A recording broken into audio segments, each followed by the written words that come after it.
Okay guys, this is definitely a watch and learn. I don't know if some of you happen to know. First of all, hello guys, how are you?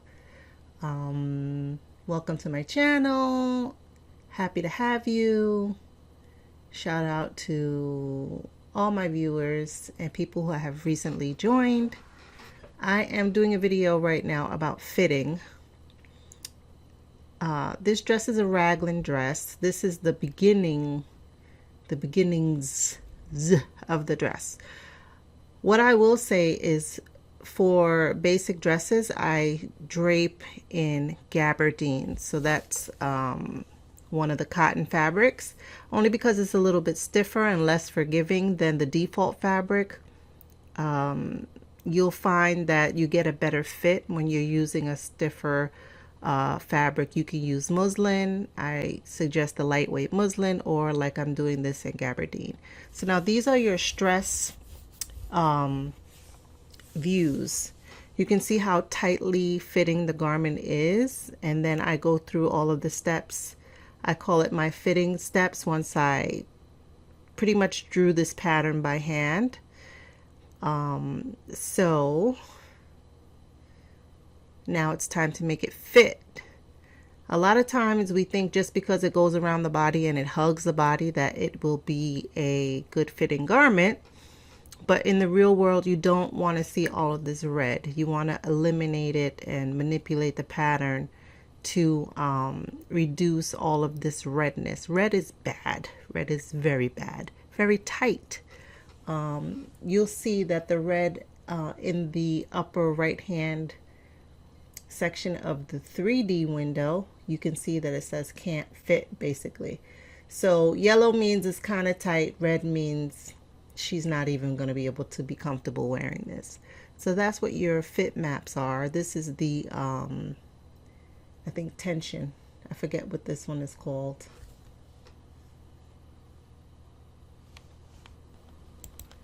So it's fit map is the one that we're looking at right now, and you'll see that I switched to stress map or strain map just to see what the mesh is actually doing and use it to kind of gauge how much I need to add. So now we're at the strain map.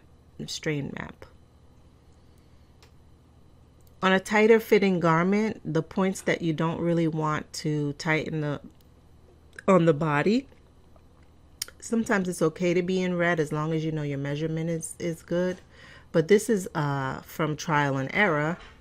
You don't want it all to be all red like mine was. So just give it a sec and you'll see that I go through it and make it looser. Okay, be right back.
Okay guys, so I'm going to take you on the next part of this journey. As you can see, this is not easy. I sped that up as much as I could to kind of get you to watch and see what you might have to do.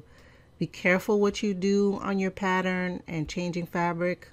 But we're going to take this into Clo-Set. If you saw on the right hand side, there's a button that goes to your Clo-Set login, your Clo-Set account. If you have a Clo account, then you have a Clo-Set account. And we're going to upload this into Clo-Set and take a look at what Clo-Set does. So you have your 3D image. You can have it with the avatar and without the avatar. Your project file is uploaded. So you have everything that is in your 3D window and 2D window in your project file. Whatever is being used is uploaded. So if you have elements that are hidden, that are not being used, they are not uploaded into the Clo-Set file. Only what is being used and what is being rendered is uploaded. We're going to go through colorways because in Clo-Set you can manipulate you can show people different colorways. If you have people logging into your Clo-Set, if you have shared files, you can go through different colorways options, different fabric options, different fit options, different all kinds of stuff. So whatever you can change and collaborate on, or there's a section for comments from other people on files that you upload. I myself have helped a few people with their projects. They've sent me their Clo-Set file, and I was able to help them see what was wrong, or see how something could be done a little bit better for their file. So that's always fun.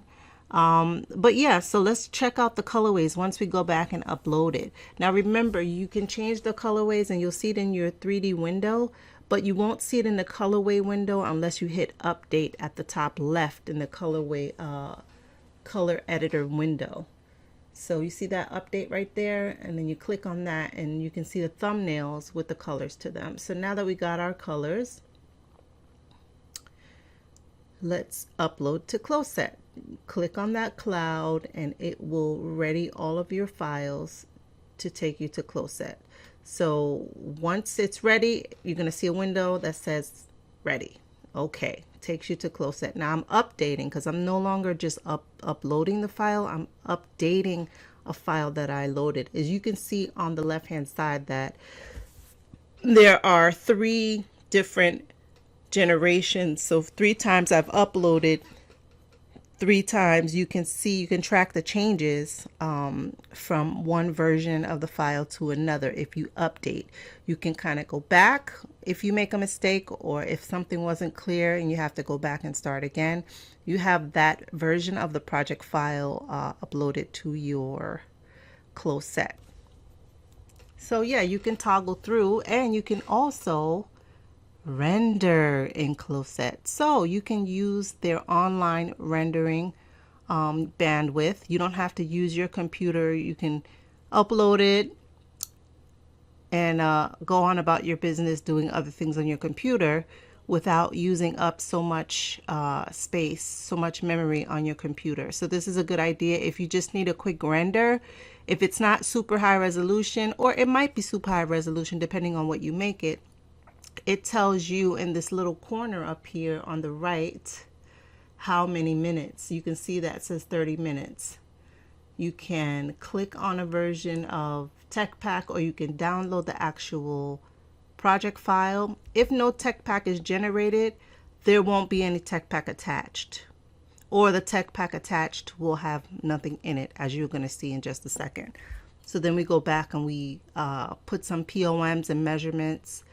Their Tech Pack is not really, I want to say, ready for widespread use. There are a few little things that aren't populating correctly that they could do a little bit better on.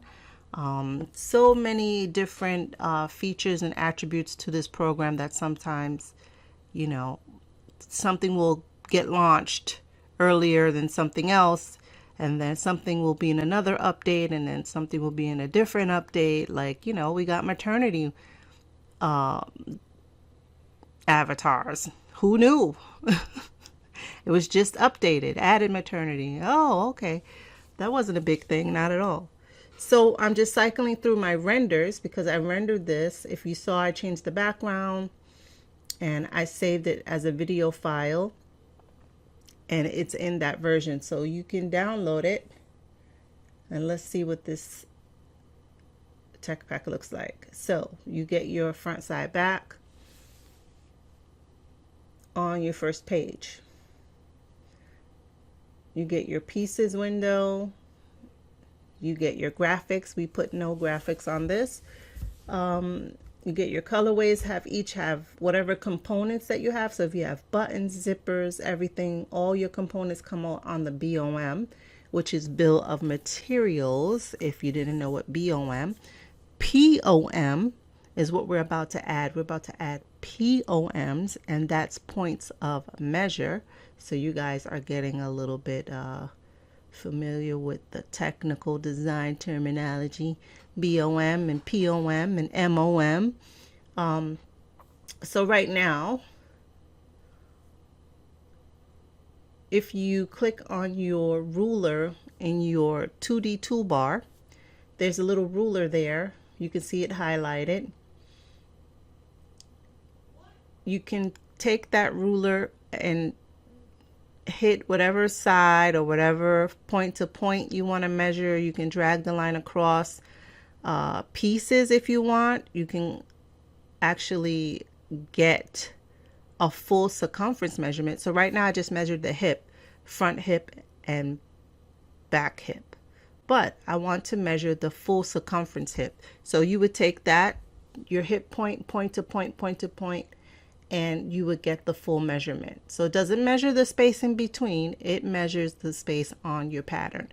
So right now I'm measuring the waist, and if I measure the front waist and the back waist together in one single line, I will get the full circumference measurement. If I measure anything from point to point to point to point, it will only measure the pattern measurements, not the measuring the distance in between. So you're good if you're just measuring point to point on one pattern piece. You won't measure the empty spaces. I don't know if I said that enough times, but I think you got it. So this is good. You know, if you want to learn how to spec out a garment or spec out a pattern, just remember that this is not 100% accurate. There are no sewing lines, no seam allowance, no ease on this pattern. Of course there's no ease on the pattern. You just saw me try to add space and room and ease into the pattern. So be careful not to crash the program while you're doing this. So I'm measuring the chest, I'm measuring the waist, I'm measuring the hip. Right now my hip point on the back is off by a little bit, and my hip point on the front is off. So I'm just going to add a point and try to get it, you know, closer to what it should be. But guys, this is good if you want to, if you're creating, I want to say specs for a garment, this is good right here, just this part right here, because you can measure your pattern and then you can round up or down to something that's reasonable. Or if you see something is measuring, like the front raglan is measuring 7.745. That's really 7 3/4.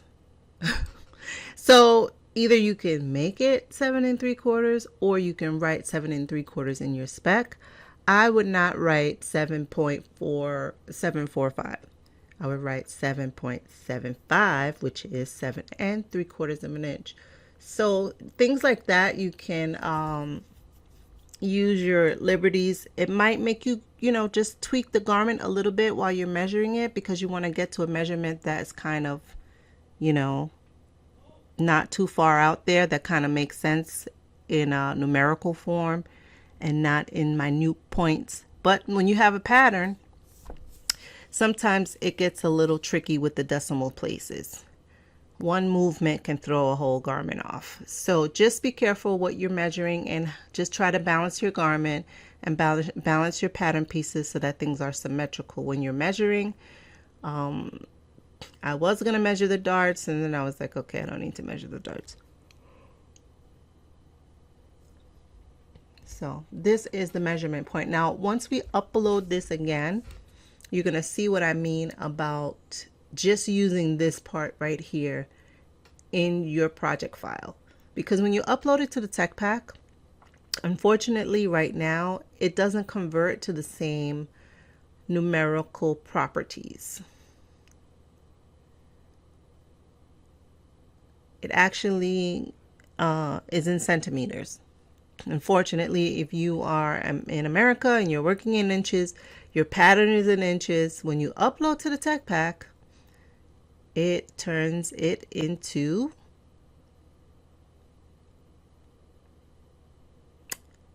centimeters. Why? I don't know. So let me close all my private folders. So you guys are going to see I'm going to upload another version, and that version will have the measurements attached to it.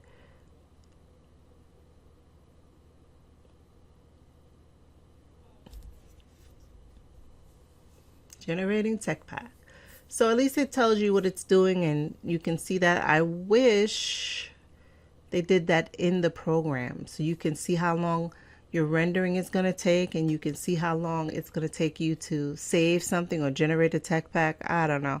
I just think there should be a timer on the rendering and the video rendering so you can plan your day accordingly. So it shows you thumbnails of where you measured for your POM. Fantastic. However, you'll see on the side, it's still in centimeters. So now that file that I saved has the POMs there in inches. You can go one by one and change it on the tech pack, or you can create your own tech pack because now you've exported the measurements in the format that you want. So I'm just going to take a second here and adjust some of the measurements to make more sense in the fraction world. And then I give up. So don't, I'm not going to take too long with this because I do measurements for a living and I could get lost here. Just, no, I want that to be 7.375, 7 point, no, this should be this. Anyway, so guys, enough of this. I'm going to speed this up real quick and we'll get back to the tech pack.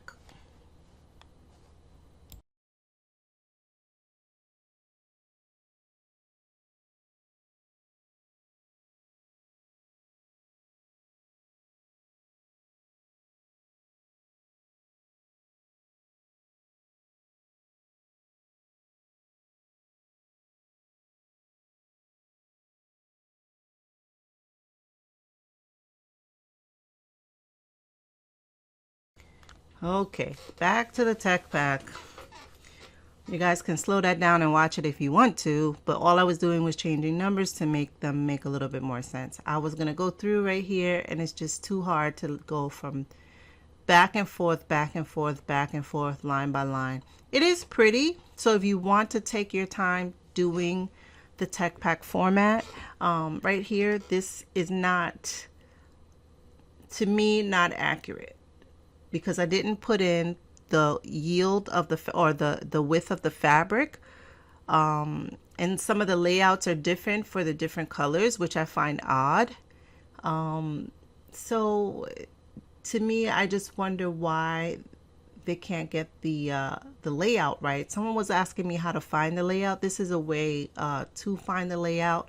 There's also a way when you go into your print options in your drop down menu for your modules. When you go into the print area, you can see where it's laid out if you have a print or if you have a fabric. It is updated, so you can kind of gauge how much fabric you're using, but you will have to manipulate the fabric to be the layout that you want. And you will also need to find out which way are you cutting. Are you cutting two pieces? Like right here, I have two sleeves. I don't need to cut 2 sleeves. I mean, I do need to cut 2 sleeves, but I don't need to cut 2 sleeve patterns. So I would actually, in the real world, have 1 sleeve pattern and cut it in 2 layers. So this is where you have to know a little bit about sewing, a little bit about fabric. I would only take half of the front, half of the back, half of the top, half of the top back, because I don't need to, I can cut that on the fold, or I can cut just 1 in 1 layer of fabric. I don't need to cut 2. I don't need to cut. So you need to know your cutting way when it comes to the fabric, because then you might have to adjust your pattern to match to the way you want it to cut. So right now here, all I'm doing is I took away the measurement points, and I'm just adding points of pattern measurements, I want to say, or pattern guides. I'm adding baselines for my bicep, for my elbow, and for my forearm. So these are measurements that I pretty much know off the top of my head. So I'm going to go, what's that, 7 inches up. It's going to be my elbow. And 11 inches up is going to be my, actually the 7 inches up is going to be my forearm, 11 inches up my elbow. Sorry about that, guys. And the first line that I made, that was my bicep line. So if you can see the 3 points on the sleeve, bicep is 1 inch below the armhole joint seam. Bicep is right around the big muscle in your arm. Elbow is 11 inches up from your hem. 7 inches up, that is your widest width of your forearm. So that's just part of, you know, measuring sleeves and having markings on your pattern. Another way to mark your pattern is notches. So I go through right now and I start putting in a whole bunch of notches. What I like to do with the notches is you can add baselines also to your hip. You see this hip is giving me a problem. I have to add the points to where I want it, but the baseline is going to be good enough and tell me, it's going to tell me where I want everything. So right now, the way that I do the notches is I turn on my stitch lines and I pretty much notch wherever it's stitched. For some of the back points, for the sleeve at the back and for the back body, armhole, and hip, I do 2 notches on the sides and 2 notches on the bigger seams. I don't do 2 notches on the small darts and the small seams, because on this, usually pattern makers can tell what is the back by how the number of notches. So that's a little pattern making trick. Sometimes you can't tell the front from the back. But if you put 2 notches, if they're that similar and you put 2 notches on it, then the person will know it's the back. So like for the sleeve shape, somebody could get confused. So if you put 2 notches and 2 notches on the back panel where it goes, if you match them up, what I didn't do this time is walking the patterns. So I'm going to leave you this file, surprise bonus link in the description to the Clo-Set file. You can download it. You can download the tech pack, take a look. It's in centimeters. I hope that works for you guys. Talk to you later. Bye.